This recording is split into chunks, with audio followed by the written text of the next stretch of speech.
जी R काढला आहे त्या संदर्भामध्ये भुसावळची स्थिती कशी राहणार?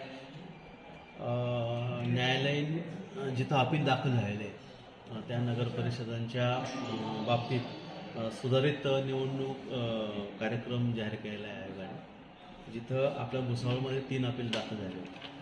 त्यामुळे जे अपील दाखल झाली त्या अपिलांवरचा जो निकाल आहे तो न्यायालयाने 22/11/25 देणं आवश्यक होतं.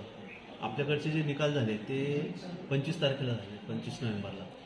त्यामुळे अशा ज्या वेगवेगळ्या नगरपालिका किंवा नगरपरिषदा होत्या तिथे आयोगाने फक्त त्या संदर्भात ती जी जागा आहे, विशिष्ट जागा, त्या जागेच्या संदर्भातच आता नवीन निवडणुकीचा कार्यक्रम जाहीर केलेला आहे. जर अध्यक्षपदासाठी जर अपील दाखल झालं असतं तर आपल्याला पुन्हा निवडणूक कार्यक्रम हा नव्याने घ्यावा लागला असता. तथापि आपल्याकडे 3 जागांवर फक्त सदस्यपदासाठीची अपीलं दाखल झाली होती.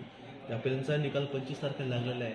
मग त्याला अधीन राहून आयोगाच्या निर्देशाप्रमाणे निवडणुकीचे टप्पे आता पुढील प्रमाणे असतील. जे जिल्हाधिकारी महोदय जळगाव हे आता 4 डिसेंबर रोजी नवीन कार्यक्रम जाहीर करतील.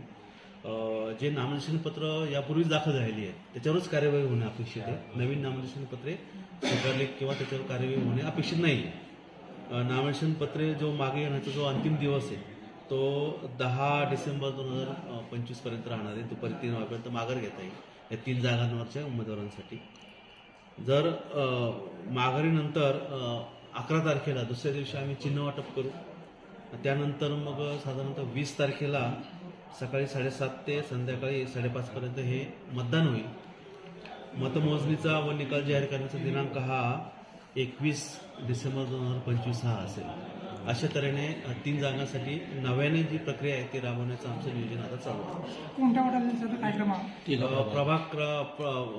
प्रभाग क्रमांक 4 जागा 4B म्हणजे 4B,